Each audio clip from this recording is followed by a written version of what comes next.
క్రీస్తుశకం 1377లో దర్శించి ఆమె అంగరంగ భోగములకు భూరి దానములు సమర్పించెను.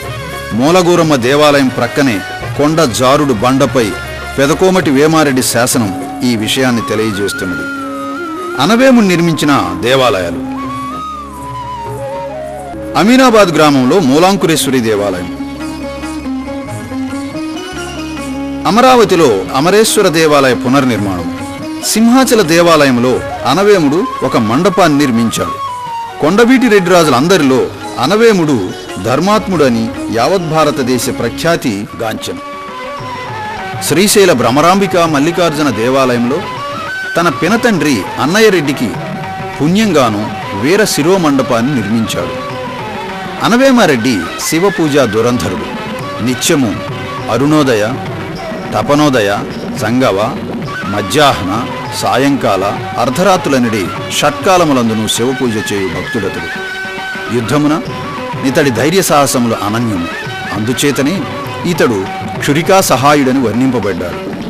ఆశ్రితులకు దానధర్మములు చేయుటలో అతనికి అతనే చాటి అని చెప్పటానికి ఈ చాటువే నిదర్శనం. అనవేమ మహీపాల స్వస్థ్యత్తుతవ బాహవే, ఆహవే రిపుదొర్దండ చంద్రమండల రాహవే. అనవేముడు బంధుప్రీతి కలిగినవాడు.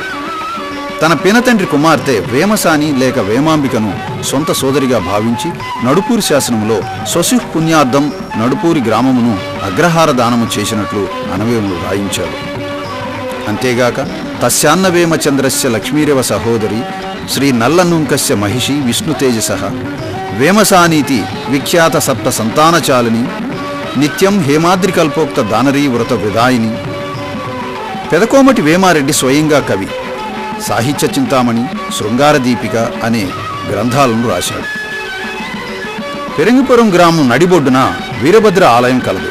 ఈ ఆలయానికి ముందు పెదకోమటి వేమారెడ్డి భార్య సూరమాంబ వేయించిన శాసనం ఉంది. ఈ శాసనాన్ని శ్రీనాథుడు రచించాడు. ఈమె సంతాన సాగరమును పెద్ద తటాకమును త్రవ్వించి క్రీస్తుశకం 1410లో ప్రతిష్ఠ చేసినది. శ్రీనాథుడు పెదకోమటి వేమారెడ్డి ఆస్థాన విద్యాధికారి. పెదకోమటి వేమారెడ్డి జారీ చేసిన శాసనాలన్నింటినీ శ్రీనాథుడే రచించాడు. శ్రీనాథుడు విజయనగర పాలకుడు దేవరాయ II ఆస్థాన పండితుడు గౌడ డిండిమ భట్టును వాగ్వివాదములో ఓడించి రాయలుచే గండ పెండేరమును తొడిగించుకొని కవిసార్వభౌమ బిరుదుతో కొండవీడుకు తిరిగి వస్తాడు. ఈ సందర్భంలో తన గౌరవ సత్కారాలను ఈ పద్యం ద్వారా వెల్లడించాడు. దీనారటంకాల తీర్థవాడించితి దక్షిణాధీసు ముత్యాలశాల పగులగొట్టించితి ఉద్భట వివాద ప్రౌఢి దౌడడిండిమ భట్టు కంచు ధక్క చంద్రభూష క్రియాశక్తి రాయల యొద్ద పాదుకొల్పితి సార్వభౌమ బిరుదు పలుకుతోడైతి ఆంధ్ర భాషా మహాకావ్య నైషధ గ్రంథ సందర్భమునకు ఎటుల నచ్చించదో నన్ను ఇంక మీద రావు సింగ మహీపాలు జీవితాలు ఇందుకొలున నెలకొని ఉండి నీవు సరస సగ్మని కురుంబా శారదాంబా. శ్రీనాథుడు పల్నాడును దర్శించి పల్నాటి ప్రజల దుస్థితిని వర్ణించాడు. రసికుడు పోవడు పల్నాడెసగంగా రంభయైన నేకులే వడకున్ వసుదేశుడైన దున్నున్ గుసుమాస్త్రుండైన జొన్నకూడే కుడుచున్. జొన్నకలి జొన్నయంబలి జొన్నన్నము జొన్న పెసరు జొన్నలె తప్పన్ సన్నన్నము సున్నసుమి పన్నుగా బల్నాటనున్న ప్రజలందరకున్. పెదకోమటి వేమారెడ్డి పతనానంతరం శ్రీనాథుడు రాజమహేంద్రవర రెడ్డి రాజ్యంలో ఆశ్రయం పొందాడు. శ్రీనాథుడు అనేక గ్రంథాలను రచించాడు. ఆ గ్రంథాలను కొండవీడులో మంత్రులకు అవచి తిప్పయ్య చెట్టి లాంటి వ్యాపారులకు అంకితమిచ్చాడు.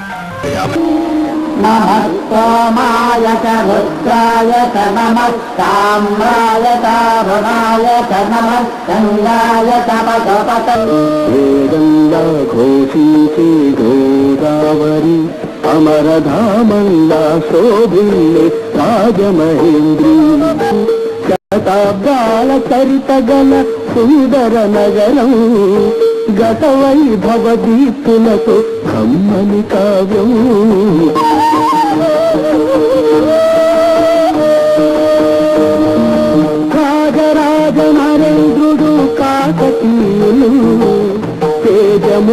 నేటి దొరలు రెడ్డి రాజులు గజపతులు నరపతులు ఏలిన ఊరు ఆ కథలన్నీ నినదించే గౌతమి హోరు. కాశీఖండం గ్రంథాన్ని రాజమహేంద్రవరం రెడ్డిరాజు వీరభద్రారెడ్డికి అంకితమిచ్చాడు. రాజమహేంద్రవరం రెడ్డి రాజ్యం పతనమైన తరువాత శ్రీనాథుడికి కష్టాలు మొదలైనాయి. ఉదరపోషణార్థం శ్రీనాథుడు వ్యవసాయం చేసి నష్టపోయాడు. అందుకే బ్రాహ్మణ కృషి తిన్నగా సాగదంటారు. సదరు విషయాన్ని ఈ చాటుపద్యంలో ఈ విధంగా చెప్పాడు. రాజు కంఠం కౌగిలించెను గదా వీధినెదురండ బొగడదండ ఆంధ్రనైషధకర్త అంఘ్రియుగ్నంబున గదిలియుండెను గదా నిగళయుగము. వీరభద్రారెడ్డి విద్వాంసు ముంజేత వియమందెను గదా వెదురు గుడియా. సార్వభౌముని భుజాస్తంభమెక్కెను గదా నగరివాకిటనుండు నల్లగుండు. కృష్ణవేణమ్మ గొనిపోయేనింత ఫలము బిలబిలాక్షులు తినిపోయి పిల్లలు పెసలు. పొట్టు పల్లెను కొట్టేరి మోసపోతి ఎట్లు చెల్లింతు సంకంబులు 7 నూర్లు. హౌష్ గణేష్ చెరువు ఒడ్డున ఉన్న చిన్న కొండపై వినాయక దేవాలయం ఉన్నది. ఈ ఆలయం కొండవీడు రాజుల కాలంలో నిర్మించబడినది. ప్రస్తుతం ఇది శిథిలావస్థలో ఉన్నది. కొండవీడు గ్రామంలో ప్రస్తుతం 2 ప్రాచీన ఆలయాలున్నాయి. ఒకటి నరసింహస్వామి ఆలయము, 2 రామలింగేశ్వర స్వామి ఆలయం. నరసింహస్వామి దేవాలయం సమీపంలోనే అంతర్జాతీయ కృష్ణ చైతన్య సంస్థ ఇస్కాన్ వారు వేద పాఠశాల, గోశాలను నిర్మించుటకు ప్రణాళికలను రూపొందించుకున్నారు. ఈ 2 దేవాలయాల సమీపంలో ఆంధ్రప్రదేశ్ ప్రభుత్వము సుమారు 23 ఎకరాల భూమిని ఇస్కాన్ వారికి అందజేసింది.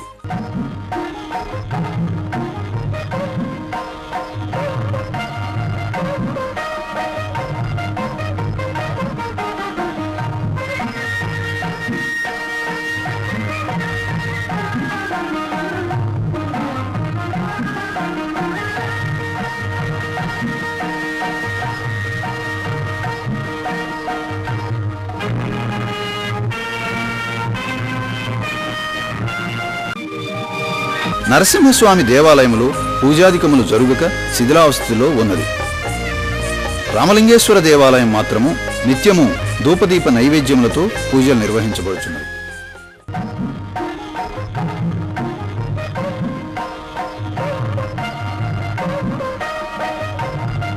కోట గ్రామము కొండవీడు దుర్గానికి పశ్చిమ దిక్కున ఉన్నది. కోట గ్రామంలో కత్తులబావి లేదా చీకటి కోనేరుగా పిలువబడే ఒక బృహత్తరమైన దేవాలయం కలదు. దానిని గోపీనాథ ఆలయం అంటారు. కొండవీటి కైఫియత్ కథ ప్రకారం దీన్ని కత్తులబావి అంటారు. కత్తులబావి అని పేరు రావటానికి కథలో కొండవీటి రెడ్డిరాజుల వారసులందరినీ ఒక బ్రాహ్మణ మంత్రి విందుకు ఆహ్వానించి వారందరినీ దేవాలయం గర్భగుడిలో ఇంతకు మునిపే తీయించిన బావికి కత్తులు అమర్చి విందు ఆరగించిన వారందరూ ఆ బావిలో పడి దుర్మరణం చెందేటట్లు పథకం రూపొందించాడని చెప్పబడింది. కొండవీడు కోట నిర్మాణాల్లో ఇది ఒక విశిష్టమైన కట్టడం. పర్యాటకులను ఆకర్షించే శక్తి ఈ కట్టడానికి ఉంది. శిథిలావస్థలో ఉన్న ఈ దేవాలయాన్ని పురావస్తు శాఖ వారు ఇటీవలనే పై కప్పుకు మరమ్మతులు చేసి చుట్టూ ప్రహరీ గోడను ఏర్పాటు చేశారు. కొండవీడు కోటలో నిక్షిప్త నిధుల కోసం దుండగులు త్రవ్వకాలు జరుపుతూనే ఉన్నారు. కత్తులబావి కూడా విధ్వంసకారుల బారిన పడినదనటానికి ఈ గోడలకు తూట్లు, పైకప్పు ధ్వంసమే నిదర్శనం. గోపీనాథ ఆలయంలో శిథిలమైన లక్ష్మీనారాయణ, వినాయక, నంది విగ్రహాలు దర్శనమిస్తున్నాయి. దేవాలయమునకు ముందు పెద్ద దీపపు స్తంభం ఉన్నది. దేవాలయ ప్రాంగణములో యాగాలు, హోమాలు నిర్వహణార్థం యాగశాల నిర్మించినట్లు ఇక్కడ అవశేషాలు కనిపిస్తున్నాయి. దేవాలయ గోడల మీద రామ, విష్ణు, వెన్నముద్ద కృష్ణుడు లాంటి ప్రతిమలు కనిపిస్తున్నాయి. కత్తులబావికి 2 ఫర్లాంగుల దూరంలో ఒక పెద్ద నంది ఉన్నది. ఈ నంది విగ్రహము కత్తులబావికి ప్రక్కనే ఒక పెద్ద శివాలయం ఉండేదని, ఆ శివాలయంలో ఈ నంది ఉండేదని కొండవీటి సామ్రాజ్య గ్రంథం చెబుతుంది. ఈ నందిని కూడా దుండగులు పగులుకొట్టినారు. కొండవీడు కోటకు నైరుతి దిశగా చెంగిస్ఖాన్ పేట గ్రామం కలదు.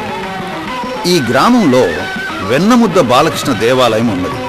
వసుదేవసుతం దేవం కంసచాణూరమర్దనం దేవకీ పరమానందం కృష్ణం వందే జగద్గురుం వందే నవఘనశ్యామం పీతకౌసేయవాససం సానందం సుందరం శుద్ధం శ్రీకృష్ణం ప్రకృతే పరం.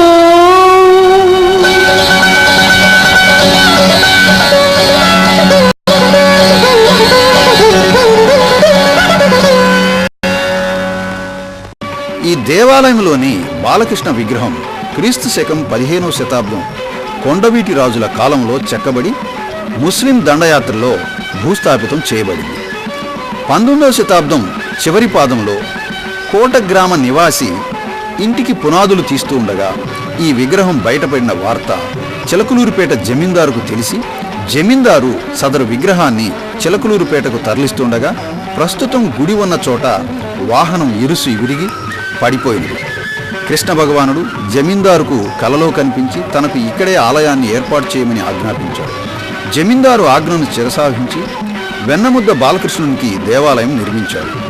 ఈ దివ్య సుందరమూర్తి ఆబాల గోపాలానికి అందరివాడే అయిన ఎవరికీ అందని లీలామానుష మూర్తి ఇక్కడ కొలువై ఉండటం మనందరి అదృష్టం.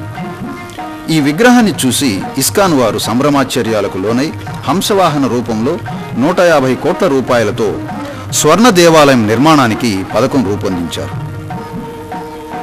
ఈ వెన్నముద్ద బాలకృష్ణ స్వర్ణ దేవాలయానికి 2010 అక్టోబర్లో అప్పటి ముఖ్యమంత్రి గౌరవనీయులు కొనిజేటి రోషయ్య గారు భూమి పూజ నిర్వహించారు. ఈ కార్యక్రమం వెలుగులోకి రావటానికి మాజీ దేవాదాయ శాఖామాత్యులు శ్రీ గాదే వెంకటరెడ్డి గారు మూల కారకులు. కొండవీడు దుర్గానికి తూర్పు భాగంలో పుట్టకోట లేదా కొత్తపాలెం గ్రామం ఉన్నది. కోటకు తూర్పు భాగంలో పెద్ద లోయ ఉన్నది. లోయకి ఇరువైపుల ఉన్న కొండలను కలుపుతూ కిలోమీటరుకు పైగా మట్టి కట్టను రెడ్డిరాజులు నిర్మించారు. ఈ మట్టి కట్టను స్థానిక ప్రజలు తవ్వి మట్టిని తీసుకెళ్లి కట్ట నామరూపాలు లేకుండా చేశారు. ఇక్కడే ఒక ప్రవేశ ద్వారం ఉన్నది. ప్రవేశ ద్వారానికి సంబంధించి ఎడమవైపు స్తంభం మినహా మొత్తం ద్వారం శిథిలమైంది. ఈ ద్వారం సమీపంలో ఒక పెద్ద ఆంజనేయ స్వామి విగ్రహం 3 ముక్కలుగా పడి ఉన్నది. ఈ విగ్రహానికి సమీపంలో వినాయక విగ్రహం ఉంది. ఈ మట్టికట్ట లోపలనున్న లోయలోనే రెడ్డిరాజులు తమ నివాసం ఏర్పాటు చేసుకున్నట్లు, ఇష్టకామేశ్వరి ఆదిలక్ష్మికి దేవాలయాలు నిర్మించినట్లు కొండవీటి కైఫియత్ మరియు శ్రీనాథుని గ్రంథాలు చెబుతున్నాయి. ఈ లోయలో కుమారగిరి రెడ్డి అనేక లీలాగృహాలు నిర్మించాడు. లోయ అంతర్భాగంలో రాజకుటుంబీకుల పూజార్థం నరసింహస్వామి దేవాలయం, దానికి ప్రక్కనే ఒక చిన్న పుష్కరిని నిర్మించారు. లోయ భాగంలో అనేక విగ్రహాలు బయల్పడ్డాయి. వాటిలో సీత, రామ, లక్ష్మణ, భద్రకాళి, రాజరాజేశ్వరి, 7 శిరస్సులు కలిగిన నాగేంద్రుడు, పెనవేసుకున్న నాగులు, వల్లి